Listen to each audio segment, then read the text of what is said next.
Hello friends, this is Nikhil Kushwaha. Welcome to let's study. इस video में हम डिस्कस करेंगे सीटेट के क्वेश्चन पेपर्स जो दिसंबर जनवरी 2021 के ऑनलाइन एग्जाम के प्रीवियस क्वेश्चन पेपर को सॉल्व करेंगे। अगर आप हमारे यूट्यूब चैनल लेट्स स्टडी में पहली बार आए हैं या विजिट किया है तो हमारे चैनल लेट्स स्टडी को सब्सक्राइब करें और बेल आइकन को प्रेस करें ताकि आपको सभी एजुकेशन वीडियोस के अपडेट टाइम से मिल सकें। वीडियो सेशन को लाइक करें और शेयर भी करें अपने फ्रेंड्स को जो सीटेट और टीचिंग रिलेटेड एग्जाम की तैयारी कर रहे हैं। तो फ्रेंड्स, वीडियो सेशन को स्टार्ट करते हैं। तो आज हम लोग वीडियो में डिस्कशन करेंगे सीडीपी के 30 क्वेश्चन जो सीटेट ऑनलाइन एग्जाम 2021 में पूछे गए थे। तो फ्रेंड्स, स्टार्ट करते हैं, क्वेश्चन पेपर को सॉल्व करेंगे। और आज हम लोग 23 दिसंबर 2021 का पेपर 2 सॉल्व करेंगे। और पेपर 2 में हम लोग पहला सब्जेक्ट सॉल्व करेंगे चाइल्ड डेवलपमेंट एंड पेडागोजी, यानी कि बाल विकास एवं शिक्षा शास्त्र। चलिए सॉल्व करते हैं, सॉल्व करना स्टार्ट करते हैं। क्वेश्चन नंबर फर्स्ट है आपका, development proceed in the direction of the longitudinal axis, the principle of development is called principle of, यानी कि विकास अनुदैर्ध्य अधोमुखी अक्ष की दिशा में आगे बढ़ता है। विकास का यह सिद्धांत क्या कहलाता है? आपके ऑप्शन है समीप, पदूरा विमुख, पारंपरिकता, शीर्षगामी और निरंतरता।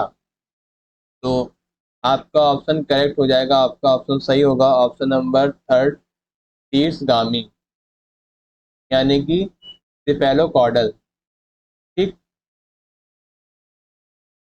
क्वेश्चन नंबर फर्स्ट का आपका आंसर हो होगा ऑप्शन नंबर थर्ड। ठीक, चलिए इसको हम थोड़ा डिटेल में समझते हैं। विकास तक उन परिवर्तनों की एक प्रगतिशील श्रृंखला को संदर्भित करता है जो परिपक्वता और अनुभव के परिणाम स्वरूप एक व्यवस्थित पूर्वानुमान पैटर्न पे होते हैं।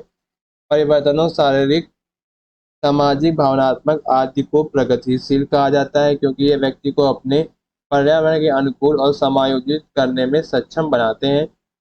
एक बच्चे का एक ही क्रमबद्ध क्रम में विकसित होता है जो लगभग सभी बच्चों के समान होता है। उदाहरण के तौर पर हम समझ सकते हैं कि सभी बच्चे खड़े होने से पहले बिना सहारे के बैठना सीखते हैं।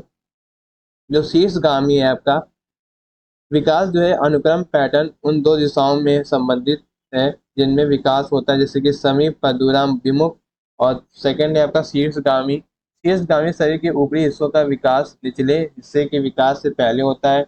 शीर्षगामी प्रवृत्ति दर्शाता है कि विकास अनुदैर्ध्य दिशा में आगे बढ़ता है, उसे शीर्षगामी या शीर्ष से पैर तक क्रम के रूप में जाना जाता है। ठीक, चलिए अब आगे बढ़ते हैं। क्वेश्चन नंबर 2 है आपका, कंटेम्पोरेरी थ्योरिस्ट कंसिस्ट चाइल्डहुड, यानी कि समकालीन सिद्धांत बचपन को डैश मानते हैं, एक सामाजिक संरचना, सभी संस्कृतियों में पवित्र काल। थर्ड है आपका बहुत अधिक तनाव और चिंता काल। फोर्थ है आपका किशोरावस्था तक का विकास काल। तो क्वेश्चन नंबर सेकंड का आपका आंसर हो जाएगा ऑप्शन नंबर फर्स्ट, आपका सही हो जाएगा, एक सामाजिक संरचना, यानी कि as a social construction. Second का आपका ऑप्शन हो जाएगा फर्स्ट। ठीक, यानी कि एक सामाजिक संरचना। चलिए इसको हम थोड़ा डिटेल में समझते हैं। जो आपका जो समकालीन सिद्धांत है, बचपन को हम क्या मानते हैं? एक सामाजिक संरचना मानते हैं। ऐसा हम इसलिए मानते हैं कि कई मनोवैज्ञानिकों ने बच्चों के विकास पर कई समकालीन सिद्धांत दिए हैं। बाल अवस्था पर उनके विचार निम्नलिखित थे, जैसे कि जीन पियाजे के अनुसार संज्ञानात्मक विकास सिद्धांत में जीन पियाजे बाल अवस्था में विकसित या विकास को निम्न द्वारा मानते हैं, जैसे परिवार के सदस्यों, विद्यालयों, सहकर्मियों, समूह आदि द्वारा। जो लेव वेगोट्स्की है आपका सामाजिक सांस्कृतिक सिद्धांत में, वह मानते हैं कि एक बच्चे का समग्र विकास 3 कारकों पर निर्भर करता है, सामाजिक संपर्क, संस्कृति और भाषा। इस सिद्धांतों में हम कह सकते हैं कि समकालीन सिद्धांतकार बाल अवस्था को एक सामाजिक संरचना मानते हैं। चलिए अब आगे बढ़ते हैं। क्वेश्चन नंबर थर्ड है आपका, प्रोग्रेसिव एजुकेशन, यानी कि प्रगतिशील शिक्षा डैश करती है। आपके ऑप्शन है विविधताओं को सम्मान, व्यक्तिगत विभिन्नताओं का अनदेखा, मानसिक आकलन का इस्तेमाल, योग्यता आधारित स्थित सामूहिकरण का प्रचार। तो थर्ड का आपका ऑप्शन हो जाएगा ऑप्शन नंबर फर्स्ट, विविधताओं को सम्मान, यानी कि respect diversity. Option number first is the correct answer. Question number third का आपका ऑप्शन होगा फर्स्ट आंसर करेक्ट होगा, यानी कि रिस्पेक्ट डाइवर्सिटी, यानी कि ऑप्शन नंबर फर्स्ट आपका सही होगा, विविधताओं को सम्मान। चलिए इसको डिटेल में समझते हैं। जो प्रगतिशील शिक्षा है, प्रगतिशील विषय वस्तु और अनुभवों से जुड़कर विद्यार्थियों या शिक्षार्थियों के कौशल और समझ को बढ़ाने पर जोर देती है। बच्चों को अपने ज्ञान और प्रतिभा का प्रभावी ढंग से उपयोग करने के लिए आत्मनिर्भर और उत्पादक बनाने हेतु अधिगम को बढ़ावा दिया जाता है। जो प्रगतिशील शिक्षाएं विविधता का सम्मान करती हैं। विद्यार्थी विभिन्न कौशलों, योग्यताओं और क्षमता के साथ अलग अलग प्रकार के छात्र होते हैं जो अपने अधिगम में एक दूसरे के साथ अंतःक्रिया करते हैं, क्योंकि प्रगतिशील शिक्षा से स्वयं करके सीखने को बढ़ावा मिलता है। छात्र विभिन्न विभिन्न प्रकार की गतिविधियों, प्रयोगों आदि के माध्यम से सीख सकता है या सीखते हैं। चलिए अब आगे बढ़ते हैं। क्वेश्चन नंबर 4 है आपका, the basic assumption of child centre pedagogy is that, यानी कि बाल केंद्रित शिक्षण शास्त्र की बुनियादी मान्यता क्या है। आपके ऑप्शंस हैं, विद्यार्थियों को अधिगम के प्रति प्रोत्साहित करने का सर्वोत्तम तरीका है इनाम और दंड का इस्तेमाल करना। तो ये आपका बिल्कुल गलत हो जाएगा। इनाम और दंड का इस्तेमाल नहीं किया जाएगा, विद्यार्थियों के अधिगम के लिए प्रोत्साहित नहीं करना चाहिए इसको, इनाम और दंड को। और सेकंड है आपका, अध्यापन के दौरान विद्यार्थियों के अनुभव और परिप्रेक्ष्यों को कक्षागत प्रक्रिया में शामिल किया जाने। हाँ ये बिल्कुल सही है। अधिगम वातावरण द्वारा संचालित और नियंत्रित, ये बिल्कुल गलत है। अधिगम पूरी तरह से पाठ्य पुस्तकों के इर्द गिर्द केंद्रित होना चाहिए, बिल्कुल गलत है। तो ऑप्शन नंबर सेकंड है आपका करेक्ट आंसर। अध्यापन के दौरान विद्यार्थियों के अनुभव और परिप्रेक्ष्यों को कक्षागत प्रक्रिया में शामिल किया जाना चाहिए। तो क्वेश्चन नंबर फोर्थ का आपका आंसर हो जाएगा ऑप्शन नंबर सेकंड आपका सही हो जाएगा। चलिए इसको थोड़ा डिटेल में समझते हैं। जो आपका क्या है, बाल केंद्रित शिक्षण है। शिक्षा को बाल केंद्रित शिक्षा के रूप में सब तब संदर्भित किया जाता है जब यह बच्चे को आवश्यकताओं, रुचियों और योग्यताओं को वरीयता देता है। बाल केंद्रित दृष्टिकोण हमेशा बच्चों को सीखने की, अपनी रणनीति और कार्य कक्षा की गतिविधियों को करने के लिए, सोचने के तरीकों के लिए बढ़ावा देने के लिए बहुत सारे अवसर प्रदान करने पर जोर देता है। ठीक, चलिए अब आगे बढ़ते हैं। क्वेश्चन नंबर 5 है आपका, dash and dash are the secondary agency of socialization. तो जो सेकेंडरी सोशलाइजेशन है आपका, तो आपका हो जाएगा विद्यालय और जनसंचार। फिफ्थ का आंसर हो जाएगा विद्यालय और जनसंचार। ऑप्शन नंबर 4 आपका सही हो जाएगा, विद्यालय जनसंचार। अकॉर्डिंग टू द जीन पियाजे, at which stage child develop hypothetical deductive reasoning and scientific thinking begins to emerge, यानी कि जीन पियाजे के अनुसार विकास के किस स्तर पर बच्चों में परिकल्पना और आधारित निगमनात्मक तर्क विकसित होने से और वैज्ञानिक सोच उभरना शुरू होती है। तो कौन से स्टेज से, अमूर्त संक्रियात्मक, आपका ऑप्शन हो जाएगा 6 का फर्स्ट, अमूर्त संक्रियात्मक फर्स्ट आपका ऑप्शन सही हो जाएगा। चलिए इसको थोड़ा डिटेल में समझते हैं। जो आपका अमूर्त अमूर्त संक्रियात्मक जो आपकी अवस्था है, औपचारिक संक्रियात्मक अवस्था है, जो 11 वर्ष से लेकर किशोरावस्था तक चलती है। इसमें क्या होता है, आपका जो काल्पनिक निगमनात्मक तर्क है, काल्पनिक निगमनात्मक तर्क दुनिया के बारे में प्रश्नों के उत्तर देने के लिए पूर्व अनुमान या परिकल्पना पैदा करके वैज्ञानिक रूप से सोचने की क्षमता को बढ़ाता है।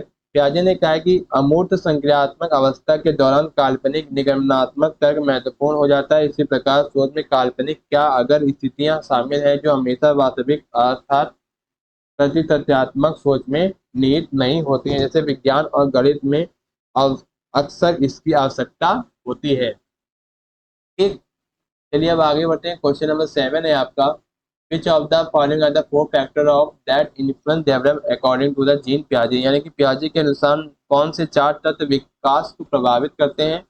तो कौन से 4 तत्व हैं जो विकास को प्रभावित करते हैं, परिपक्वता, क्रियात्मक, सामाजिक और अनुभव संतुलीकरण। ठीक, 7 का आपका आंसर हो जाएगा फर्स्ट। ठीक, देखिए चलिए इसको हम थोड़ा डिटेल में समझते हैं। जो संज्ञानात्मक विकास जानकारी के मौजूदा भंडार में नए तथ्यों और विचारों को जोड़ने से कई अधिक अधिक है। पियाजे के अनुसार हमारी सोच प्रक्रिया मौलिक रूप से बदलती है, हालांकि धीरे धीरे जन्म से परिपक्वता तक, क्योंकि हम लगातार दुनिया को समझने का प्रयास करते हैं। इसीलिए पियाजे ने बच्चे के विकास को प्रभावित करने वाले निम्नलिखित 4 कारकों की पहचान बताई है। परिपक्वता, क्रियात्मक, सामाजिक अनुभव और संतुलीकरण। ठीक। चलिए अब आगे बढ़ते हैं। अकॉर्डिंग टू द लेव एगोट्स्की, यानी कि लेव एगोट्स्की के सिद्धांत के अनुसार बच्चों के स्वतंत्र प्रदर्शन का स्तर और उसके प्रदर्शन का वह स्तर जो कि या वयस्क के मार्गदर्शन या अधिक जानकारी वाले समकक्षी के साथ काम करके प्राप्त करता है, इसके बीच का क्षेत्र क्या कहलाता है? तो क्या कहलाता है? निकटस्थ विकास का क्षेत्र कहलाता है। तो क्वेश्चन नंबर 8 का आपका आंसर हो जाएगा ऑप्शन नंबर 4 आपका सही हो जाएगा। चलिए इसको थोड़ा डिटेल में समझते हैं। जो जेडपीडी है आपका, यानी कि निकट विकास का जो क्षेत्र है आपका, इसके फोल्डिंग, एमक्यू, दूसरों को ज्ञानी बनाना। जेडपीडी समीपस्थ विकास का क्षेत्र है, स्वयं द्वारा एक बच्चे के सीखने और दूसरों, समाज, संस्कृति आदि की मदद से बच्चे के अधिगम के बीच का अंतर होना। उदाहरण के तौर पर हम समझ सकते हैं कि घटाव सीखने की क्षमता और मार्गदर्शन और समर्थन के साथ इसमें महारत हासिल करने की एक संभावना है। ठीक। चलिए अब आगे बढ़ते हैं। क्वेश्चन नंबर 9 है आपका। लेव एगोट्स्की के अनुसार सभी उच्च स्तर संज्ञानात्मक प्रक्रियाओं का आधार क्या है? भाषा, संतुलीकरण, अनुकूलन और संगठन।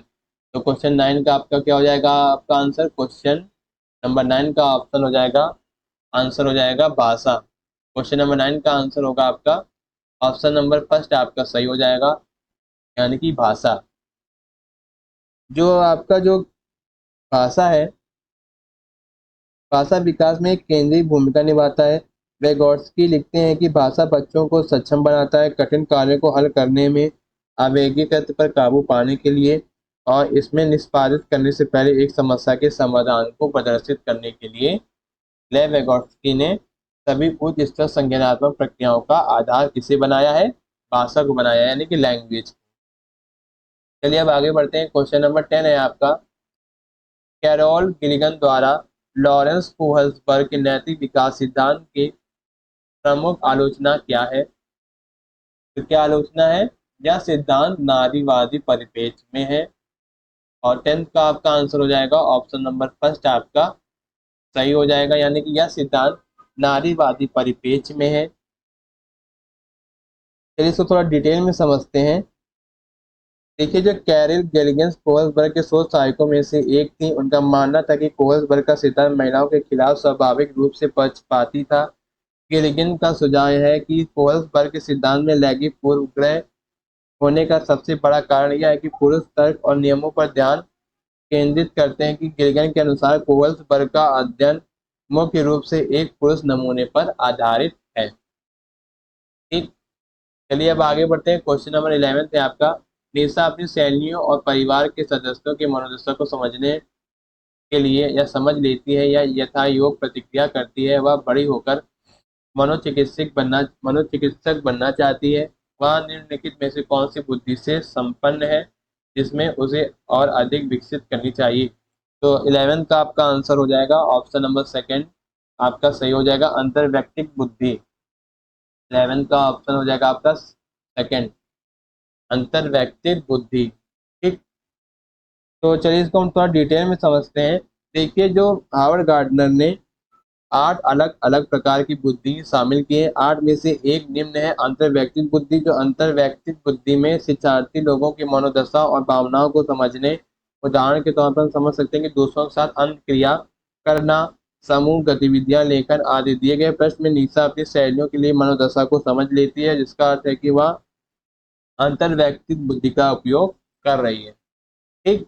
चलिए अब आगे बढ़ते हैं। क्वेश्चन नंबर 12 है आपका। विद्यार्थियों द्वारा ग्रहित जेंडर रूढ़िवादिताओं को भंग करने के लिए एक अध्यापिका को क्या करना चाहिए?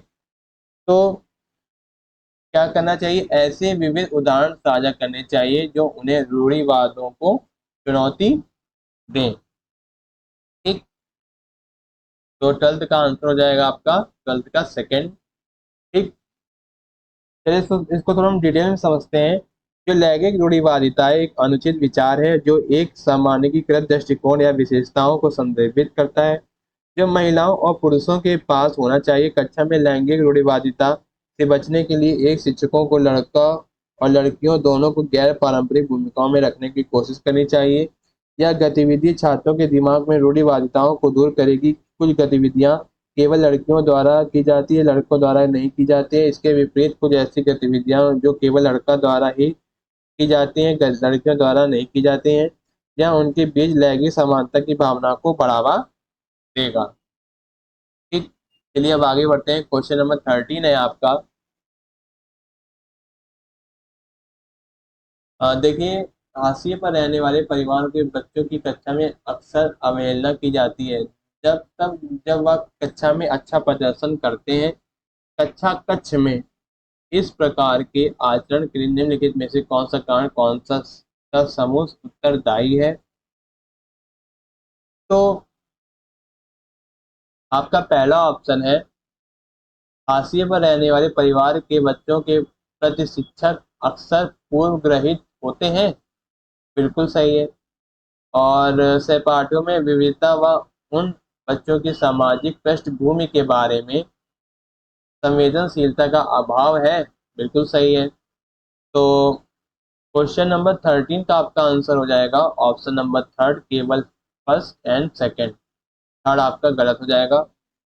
देखिए, इसको हम डिटेल में समझते हैं। ठीक, देखिए, जो एक समूह वाले या एक सीमांत समूह परिवार है उनके अभिभावकों से ग्रस्त हैं। उन इन अभिभावकों के सामाजिक, सांस्कृतिक, धार्मिक, आर्थिक और राजनीतिक पहलू हो सकते हैं। समाज के मूल में स्थित समूह को तुलना में सीमांत परिवारों की समाज के विभिन्न पहलुओं तक पहुंचा जा सकता है, और कुछ परिवारों की समाज के विभिन्न पहलुओं तक पहुंच बहुत कम है। हाशिए पर रहने वाले परिवार और कक्षा में छात्रों की अपेक्षा के कई कारण हैं, जैसे जेंडर रूढ़िवादिता। यदि शिक्षक हाशिए पर रहने वाले परिवार के बच्चे के लिए पूर्वग्रह रखते हैं, छात्रों में विविधता के प्रति जागरूकता की कमी होती है। ठीक, तो 13 का आपका आंसर हो जाएगा केवल फर्स्ट और सेकंड। ये सही हो जाएगा। ऑप्शन नंबर थर्ड आपका सही हो जाएगा। चलिए अब आगे बढ़ते हैं। क्वेश्चन नंबर 14 है आपका। राष्ट्रीय शिक्षा नीति 2020 के अनुसार विद्यालय में मूल्यांकन का अभिरूप डैश से डैश हो जाना चाहिए। तो 14 का आपका आंसर हो जाएगा योगात्मक और रचनात्मक से हो जाना चाहिए। 14 का आपका हो जाएगा फर्स्ट, आपका ऑप्शन सही हो जाएगा। चलिए इसको थोड़ा डिटेल में समझते हैं। जो NEP 2020 के अनुसार एक अच्छा शैक्षिक संस्थान वह है जिसमें प्रत्येक छात्र का स्वागत और देखभाल की जाती है। यह एक ऐसी नीति है जिसमें संज्ञानात्मक क्षमताएं जैसे महत्वपूर्ण सोच और समस्या समाधान का विकास करना चाहिए, बल्कि सामाजिक नैतिकता, भावनात्मक क्षमता और स्वभाव का भी विकास करना चाहिए। जहाँ एक सुरक्षित और उत्तेजक सीखने का माहौल मौजूद होता है, जहाँ अधिगम के अनुभवों की एक विस्तृत श्रृंखला पेश की जाती है। इसका उद्देश्य यह है कि हमारे संविधान द्वारा परिकल्पित एक समान, समावेशी और बहुत बहुल समाज के निर्माण के लिए संलग्न, उत्पादक और योगदान करने वाले नागरिकों का निर्माण करना है। ठीक, यानी कि आज की कोचिंग संस्कृति को प्रोत्साहित करने वाले योगात्मक आकलन के बजाय सीखने के लिए नियमित रचनात्मक मूल्यांकन पर ध्यान देना चाहिए। रटने और परीक्षा के लिए अधिगम अधिगम ठीक, और नीति में स्थानीय संदर्भ के लिए सम्मान हमेशा ध्यान में रखते हुए शिक्षा एक समवर्ती विषय है। ठीक, चलिए अब आगे बढ़ते हैं। क्वेश्चन नंबर 15 है आपका। निम्न में से किस तरह के सवाल विद्यार्थियों में चिंतन के आकलन में मदद करेंगे? ये आपके ऑप्शंस हैं। ठीक, बहुविकल्प आधारित प्रश्नोत्तरी परिभाषाओं के लिए एक शब्दी रिक्त स्थान वाले प्रश्न, संदर्भित चिंतनशीलता आधारित सवाल, प्रत्यास्मरण आधारित लघु सवाल। तो क्वेश्चन नंबर 15 का आपका आंसर हो जाएगा, क्वेश्चन नंबर 15 का आपका आंसर हो जाएगा ऑप्शन नंबर थर्ड, संदर्भित चिंतनशीलता आधारित सवाल। यानी कि ऑप्शन नंबर थर्ड आपका सही हो जाएगा 15 का क्वेश्चन का। चलिए इसको थोड़ा डिटेल में समझते हैं। देखिए, जो रचनात्मक चिंतन है, जो रचनात्मक चिंतन इस प्रकार का चिंतन कुछ नया या असामान्य बनाने या निर्माण करने की क्षमता से जुड़ा होता है। रचनात्मक सोच में अपसारी सोच शामिल है और यह किसी पूर्व स्थापित नियमों द्वारा प्रतिबंधित नहीं है। रचनात्मक सोच इस प्रकार उन विचारों या समाधानों की मौलिकता और विशिष्टता को संदर्भित करता है जो पहले मौजूद नहीं थे। उन सभी संदर्भों से हम कह सकते हैं कि रचनात्मक छात्र छात्र समस्या से संबंधित सभी संभावित पहलुओं को अपसारी रूप से सोच कर शोध करते हुए हल करने के लिए संलग्न करते हैं, ताकि इस प्रकार के विद्यार्थियों को संदर्भित चिंतनशीलता आधारित प्रश्नों द्वारा मूल्यांकन किया जा सके जो विचार प्रक्रिया को समझ सकते हैं। ठीक, चलिए अब आगे बढ़ते हैं। क्वेश्चन नंबर 16 है हमारा। वो विद्यार्थी जिन्हें वॉच वैकल्य उनके सफल समावेशन हेतु निम्न में से किसे वर्जित करना चाहिए? आपके ऑप्शन है बहुसंवेगी शिक्षा शास्त्रीय उपागम, और सेकंड है आपका मानकीकृत आकलन, और थर्ड है आपका व्यक्तिगत लक्ष्य समुच्चय, और फोर्थ है आपका लचीला पाठ्यक्रम। तो 16 का आपका आंसर हो जाएगा सेकंड, मानकीकृत आकलन। ठीक, देखिए जो सफल समावेशन है आपका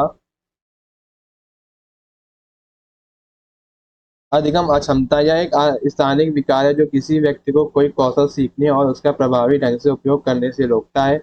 आमतौर पर यह बाल्यावस्था में होता है और कुछ कौशल जैसे पढ़ने लिखने बोलने आदि में कठिनाई होती है। वॉच वैकल्य या पठन अक्षमता है जो मानसिक मंदता, मस्तिष्क क्षति या बुद्धि की कमी के कारण नहीं है। यह आंखों या कानों से प्राप्त छवियों को समझने योग्य भाषा में अनुवाद करने की मस्तिष्क की क्षमता में कमी के कारण होता है। ठीक, तो 16 का आंसर क्या हो जाएगा आपका सेकंड, मानकीकृत आकलन। चलिए अब आगे बढ़ते हैं। क्वेश्चन नंबर 17 है आपका। निम्नलिखित में से कौन सी रणनीतियां समावेशन को बढ़ावा देती हैं? आपके ऑप्शन है बाधा मुक्त पहुंच, ठीक, और ये आपका सही है। सहायक यंत्र होना चाहिए, तकनीकी आधारित उपयुक्त उपकरण होना चाहिए, बिल्कुल सही है। और थर्ड है आपका सामान्य या विशेष विद्यालय के साथ साथ गृह आधारित शिक्षा का विकल्प, तो ये बिल्कुल आपका सही है। एक रूप संरचनाबद्ध पाठचर्या और आकलन के तरीके बिल्कुल गलत।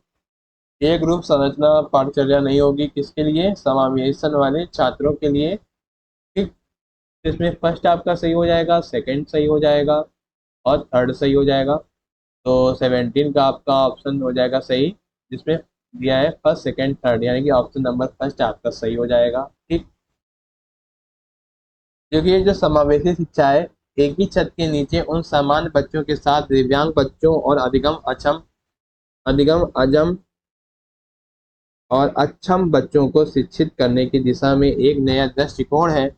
यह सभी छात्रों की क्षमता को बढ़ाने का प्रयास करता है। समावेशी शिक्षा दिव्यांग बच्चों के संदर्भ में निम्न पर जोर देती है: हर बच्चे के पढ़ने और विकसित होने की क्षमता को बढ़ावा देना, सभी छात्रों को सीखने में संलग्न करने के लिए बाधा मुक्त पहुंच प्रदान करना, प्रौद्योगिकी और सहायक उपकरणों का उपयोग जो दिव्यांग छात्रों के लिए सीखने को बढ़ावा देते हैं।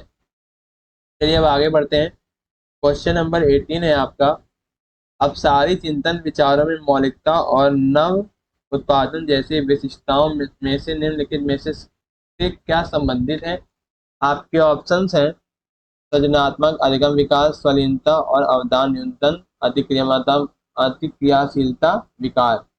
तो क्वेश्चन नंबर 18 का आपका ऑप्शन हो जाएगा सृजनात्मकता, यानी कि क्रिएटिविटी। तो 18 का आपका आंसर हो जाएगा ऑप्शन नंबर फर्स्ट, सृजनात्मकता।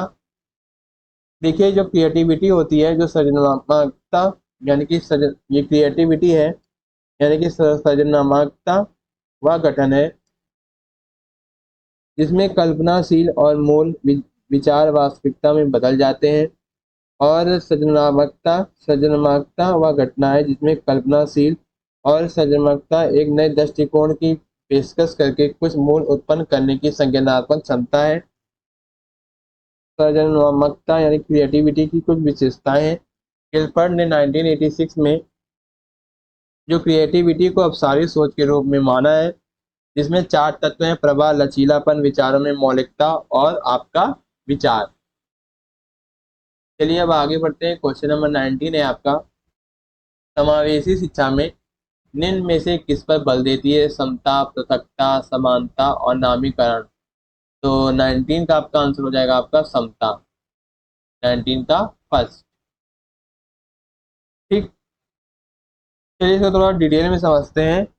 जो समावेशी शिक्षा है, कुछ उसके मुख्य उद्देश्य हैं, जैसे कि अधिगम में लचीलापन, चुनौतीपूर्ण बच्चों सहित सभी के लिए समान शिक्षा, अध्यापन पर जोर देने के बजाय उनके शिक्षण अधिगम पर जोर दें, प्रत्येक छात्र की आवश्यकता के अनुसार विभिन्न शिक्षण विधियों का उपयोग करके, ताकि प्रत्येक बच्चे को ज्ञान प्राप्त हो सके। ठीक, तो 19 का आपका आंसर क्या हो गया? ऑप्शन नंबर फर्स्ट आपका करेक्ट हो जाएगा, समता।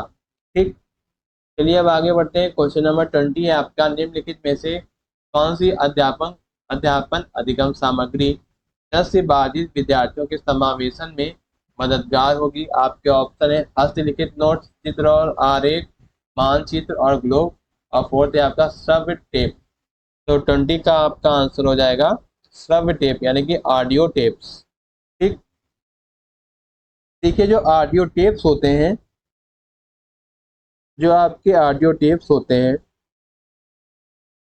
यानी कि स्क्रीनिंग रिकॉर्डिंग सॉफ्टवेयर, ठीक, जो दृष्टिबाधित छात्रों के लिए एक साधारण मानचित्र और ग्रुप प्रभावी नहीं है, क्योंकि वे उन्हें ठीक से देख नहीं सकते हैं और समझ भी नहीं सकते हैं। चित्र और आरेख दृष्टिबाधित छात्रों के लिए सीखने के लिए अप्रशंसनीय स्रोत हैं। जो दृष्टिबाधित छात्रों के लिए हस्तलिखित नोट्स के लिए स्थान पर ब्रेल नोट्स नोटबुक का प्रयोग किया जाना चाहिए। ठीक, और जो श्रव्य कैसेट है यानी श्रव्य टेप है, श्रव्य टेप का उपयोग शिक्षण उद्देश्यों के लिए भी किया जा सकता है। ऑडियो सामग्री में ऑडियो भी अधिगम को प्रभावी ढंग से समझ सके। ठीक, चलिए अब आगे बढ़ते हैं। क्वेश्चन नंबर 21 है हमारा, निम्न में से कौन सा एक माध्यमिक विद्यालय स्तर की कक्षा में सामाजिक संरचनात्मक ढांचे का लक्षण नहीं है?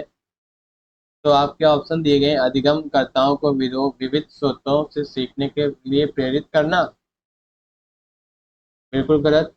अधिगमकर्ताओं के सवाल पूछे जाने की तारीफ करना, बिल्कुल गलत। सभी अधिगमकर्ताओं को एक जैसा जवाब देने और एक जैसे तरीके का अनुसरण करने को उकसाना, ये बिल्कुल सही हो जाएगा, क्योंकि ये सारे जो ऑप्शन हैं, जितने भी सामाजिक संरचनात्मक ढांचे हैं, ये सारे इसके लक्षण हैं।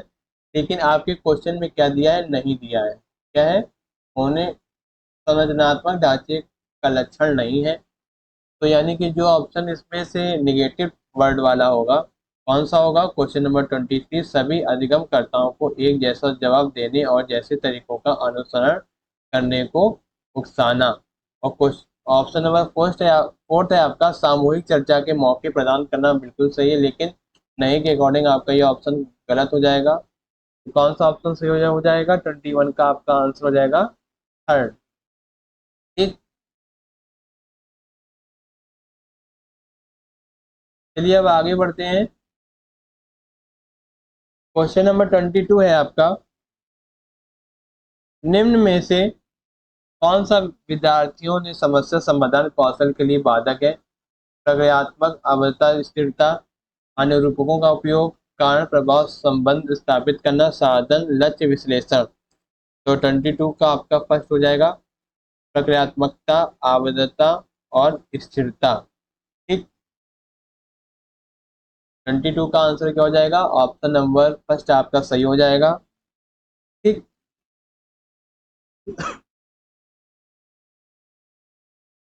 चलिए अब आगे बढ़ते हैं। क्वेश्चन नंबर 23 है हमारा, अगर एक विद्यार्थी किसी क्रिया को मूल्यवान मानता है, लेकिन उस क्रिया को करने के लिए उसके पास बहुत कम नियंत्रण हो, तो उस अवस्था में विद्यार्थी किस तरह के भाव का एहसास करेगा? आपके ऑप्शंस हैं दुस्वस्था, दुश्चिंता, पूर्व, कुंडा और शर्म।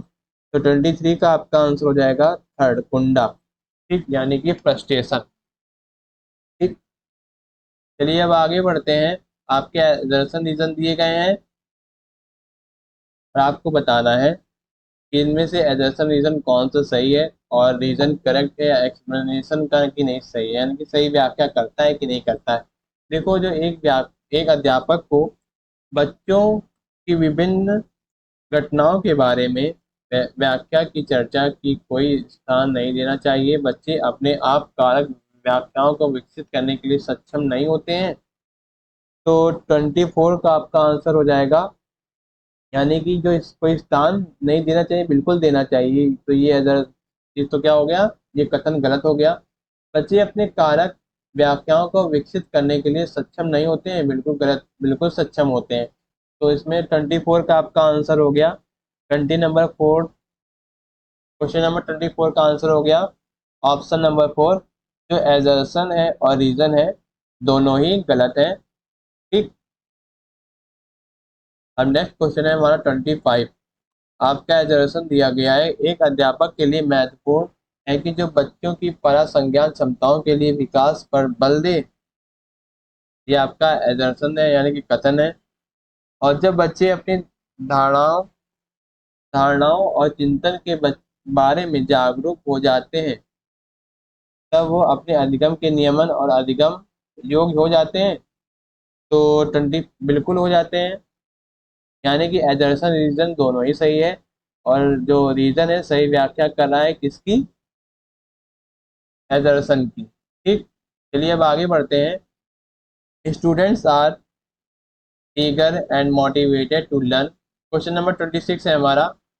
विद्यार्थी अधिगम के प्रति आतुर और अभिप्रेरित होते हैं जब अध्यापक डैश उन पर परीक्षण में अच्छा करने का तनाव और दबाव डालते हैं। बिल्कुल कोई दबाव नहीं डालना चाहिए। ठीक है। सफलता पर पुरस्कार और असफलता पर दंड दें, बिल्कुल गलत। ये आपका क्या होगा, नेगेटिव वर्ड हो गया। अधिगम प्रक्रिया को पूरी तरह अपने नियंत्रण में रखें, बिल्कुल गलत। अपने ऊपर और जो अधिगम प्रक्रिया है पूरी तरीके से नियंत्रण नहीं की जा सकती है। ठीक। जो अधिगम जो अधिगम कर्ताओं को संलग्नित करे, उन्हें अध्यापन अधिगम प्रक्रिया का अहम हिस्सा बनाए, बिल्कुल सही है। तो 26 का आपका आंसर हो गया ऑप्शन नंबर 4, यानी कि अधिगम कर्ताओं को संलग्नित करें, उन्हें अध्यापन अधिगम प्रक्रिया का अहम हिस्सा बनाए। तो 26 का आपका आंसर हो गया 4। ठीक। चलिए अब आगे बढ़ते हैं। क्वेश्चन नंबर 27 है आपका। किसी नए संप्रत्यय के अधिगम को सुसाध्य करने के लिए एक अध्यापक को क्या करना चाहिए। आपके ऑप्शन है, विद्यार्थियों के पूर्व ज्ञान को अनदेखा करना चाहिए। हम लोग हम लोग उसके पूर्व ज्ञान को अनदेखा नहीं कर सकते हैं, बिल्कुल गलत है। नई जानकारी को विद्यार्थियों के पूर्व ज्ञान से जोड़ना चाहिए, बिल्कुल सही है। ठीक। यानी कि जो नई जानकारी है, नई जानकारी को विद्यार्थियों को प्राप्त कराने के लिए उनको पूर्व ज्ञान से जोड़ना चाहिए, तभी तो वो नई जानकारी प्राप्त कर सकते हैं। ठीक। जो विद्यार्थियों के सामाजिक सांस्कृतिक संदर्भ को अनदेखा करना चाहिए, बिल्कुल गलत है। जानकारी को असंबंधित खंडों में प्रस्तुत करना चाहिए, ये बिल्कुल गलत है। तो आपका ऑप्शन हो जाएगा 27 का सेकंड आपका करेक्ट हो जाएगा, यानी कि सही हो जाएगा। यानी कि नई जानकारी को विद्यार्थियों के पूर्व ज्ञान से जोड़ना चाहिए, तभी बच्चा क्या कर सकता है, नई नई जानकारियां सीख सकता है। इसके द्वारा अगर पूर्व ज्ञान से विद्यार्थियों को अगर जोड़ा जाए तो विद्यार्थी को क्या प्राप्त कर सकता है, नई नई जानकारी, किसी के भी संबंध में नई नई जानकारी प्राप्त कर सकता है। इसके अनुसार पूर्व ज्ञान से अगर हम जोड़ते हैं तो नई नई जानकारी विद्यार्थी क्या कर सकता है, प्राप्त कर सकता है। चलिए अब आगे बढ़ते हैं। क्वेश्चन नंबर 28 है हमारा। निम्नलिखित में से कौन सा उदाहरण संरचनात्मक परिपेक्ष के अनुकूल नहीं है। नहीं का मीन्स क्या है, जो ऑप्शन इसके अनुसार सही होगा वो गलत हो जाएगा, और जो नेगेटिव में होगा वो आपका आंसर होगा। ठीक। चलिए देखते हैं। बहु अर्ध निर्णय बिल्कुल सही है, लेकिन नहीं के अनुसार क्या है, गलत है। सहयोग अधिगम, हाँ बिल्कुल है, अधिगम में सहयोग मिलना चाहिए, बिल्कुल सही है, लेकिन अनुकूल नहीं है। नहीं, यानी कि जो क्वेश्चन में क्या है, नहीं दिया हुआ है, तो ये आपका ऑप्शन क्या हो जाएगा, गलत हो जाएगा। और व्यक्तिगत गति के आधार पर अधिगम बिल्कुल सही है, लेकिन परिपेक्ष के अनुकूल नहीं है, ये बिल्कुल गलत हो जाएगा। जो लास्ट है आपका कंड स्थिरीकरण और एवं शब्दांश स्मरण, यानी कि ये अनुकूल इसके नहीं है। यानी कि नहीं है, तो ये आपका ऑप्शन सही हो जाएगा। तो क्वेश्चन नंबर 28 का आपका आंसर हो जाएगा रोट मेमोराइजेशन एंड वर्बेटिज्म रिकॉल। ठीक, तो 28 का आंसर हो जाएगा आपका ऑप्शन नंबर 4, कंठ स्थिरीकरण एवं शब्दांश स्मरण। ठीक, चलिए अब आगे बढ़ते हैं। क्वेश्चन नंबर 29 है हमारा, निम्नलिखित में से किस तरह का लक्ष्य निर्धारण विद्यार्थियों को अधिगम के लिए आंतरिक प्रेरणा देगा? स्वयं निर्देशित, अध्यापक निर्देशित, अभिभावक निर्देशित और सहपाठी निर्देशित। तो 29 का आपका क्या हो जाएगा? सेल्फ डायरेक्टेड, यानी कि स्वयं निर्देशित होना चाहिए। ठीक, तो चलिए इसको थोड़ा सा हम समझते हैं। जो लक्ष्य निर्धारण है विद्यार्थियों को अधिगम के लिए बहुत ही महत्वपूर्ण होता है और बहुत ही आंतरिक प्रेरणा देगा। देखिए, जो बाहरी प्रेरणा होती है, जो प्रेरणा बाहरी प्रेरणा और आंतरिक प्रेरणा, तो इसमें क्या होगा, आपका जो अधिगमकर्ताओं को प्रेरित करने के लिए कई तरीके हैं, जिन्हें या तो बाहरी या आंतरिक प्रकार की अभिप्रेरणा में वर्गीकृत किया गया है। बाहरी अभिप्रेरणा एक परिणाम स्वरूप प्राप्त करने के लिए एक गतिविधि है जिसके प्रदर्शन को संदर्भित करती है और व्यक्ति में बाहर से आती है। जैसे उदाहरण, माता पिता, शिक्षकों, समाज से सहकर्मी समूह और आदि द्वारा अभिप्रेरणा, यानी कि मोटिवेशन मिलता है कहाँ से? माता पिता से, शिक्षकों से, समाज, सहकर्मी समूह से, आदि। जो आंतरिक मोटिवेशन है यानी कि इंट्रांसिक मोटिवेशन है, ये जो अभिप्रेरणा है को संदर्भित करती है जो स्वयं कार्य में रुचि से प्रेरित होते हैं और व्यक्ति के भीतर मौजूद होती हैं, जैसे कि स्वयं से प्रेरणा, जिज्ञासा से प्रेरणा आदि। इसीलिए क्या विकल्प हो जाएगा? Self directed. यानी कि 29 का आपका आंसर हो जाएगा ऑप्शन नंबर फर्स्ट आपका सही हो जाएगा, यानी कि स्वयं निर्देशित। और सीडीपी का लास्ट क्वेश्चन है क्वेश्चन नंबर 30, अध्यापन अधिगम प्रक्रिया में त्रुटि विश्लेषण। आपके ऑप्शन है, अप्रासंगिक, केवल विद्यार्थियों के लिए प्रासंगिक, केवल अध्यापक के लिए प्रासंगिक है, विद्यार्थियों और अध्यापक दोनों के लिए प्रासंगिक है। तो क्वेश्चन नंबर 30 का आपका आंसर हो जाएगा विद्यार्थियों और अध्यापक दोनों के लिए क्या है? प्रासंगिक है, यानी कि relevant for students as well as a teacher. ठीक, 30 का आपका आंसर हो जाएगा फोर्थ। चलिए इसको थोड़ा डिटेल में समझते हैं। देखिए, जो आपकी त्रुटि है यानी कि मिस्टेक्स हैं या फिर एरर हैं, त्रुटि की परिभाषा है कि एक गलती या गलत होने की स्थिति। जैसे उदाहरण, जब हम 2+2 को जोड़ते हैं और 5 प्राप्त करते हैं, तो ये आपकी क्या होती है? त्रुटि होती है, यानी कि एरर होता है, यानी कि मिस्टेक होती है। त्रुटियां समस्या समाधान और महत्वपूर्ण मनन कौशल का निर्माण करती हैं। त्रुटियां असफलता के भय से निर्मित सीमाओं को हटा देती हैं। त्रुटि विश्लेषण अधिगमकर्ताओं को विचारों और अवधारणाओं के मध्य संबंध स्थापित करने में मदद करती है। त्रुटियों को विश्लेषण अध्यापक को विद्यार्थियों के काम कमजोर पाठ को समझने में मदद करता है ताकि वे विभिन्न शिक्षण अधिगम विधियों को लागू करके उनमें सुधार कर सकें। अतः इन सभी से हम यह निष्कर्ष निकाल सकते हैं कि त्रुटियों का विश्लेषण विद्यार्थियों और अध्यापकों दोनों के लिए प्रासंगिक है। तो फ्रेंड्स तो फ्रेंड्स 22 सॉरी सो फ्रेंड्स 23 दिसंबर 2021 पेपर 2 के सीडीपी के 30 क्वेश्चन यहीं पर ही खत्म होते हैं, यानी फिनिश होते हैं। आई होप आपको यह वीडियो अच्छा लगा होगा, पूरा डिस्कशन पसंद आया होगा। इस क्वेश्चन पेपर को हमने बहुत ही डिटेल में डिस्कस किया है और यह पेपर बहुत ही इंपॉर्टेंट है। जो लोग टीचिंग एग्जाम से रिलेटेड उनकी प्रिपरेशन कर रहे हैं या तैयारी कर रहे हैं, जिसमें child development and pedagogy subject पूछा जाता है, तो जो लोग टीचिंग एग्जाम से रिलेटेड टीचिंग एग्जाम की तैयारी कर रहे हैं, तो वीडियो को लाइक करें और शेयर भी कर दें। और वीडियो अच्छा लगा हो तो पसंद आया हो तो हमारे चैनल लेट्स स्टडी को सब्सक्राइब करें और बेल आइकन को प्रेस करें ताकि लेटेस्ट वीडियो के अपडेट्स आपको टाइम से मिल सकें। This was Nikhil Kushwaha. Thank you guys, thank you watching my videos and watching my YouTube channel. मिलते हैं अगले वीडियो में जिसमें हम लोग डिस्कस करेंगे सीटेट एग्जाम के नेक्स्ट क्वेश्चन पेपर को सॉल्व करेंगे। All the very very best for the CTET July 2023 exams. मिलते हैं अगले वीडियो में। थैंक यू, धन्यवाद।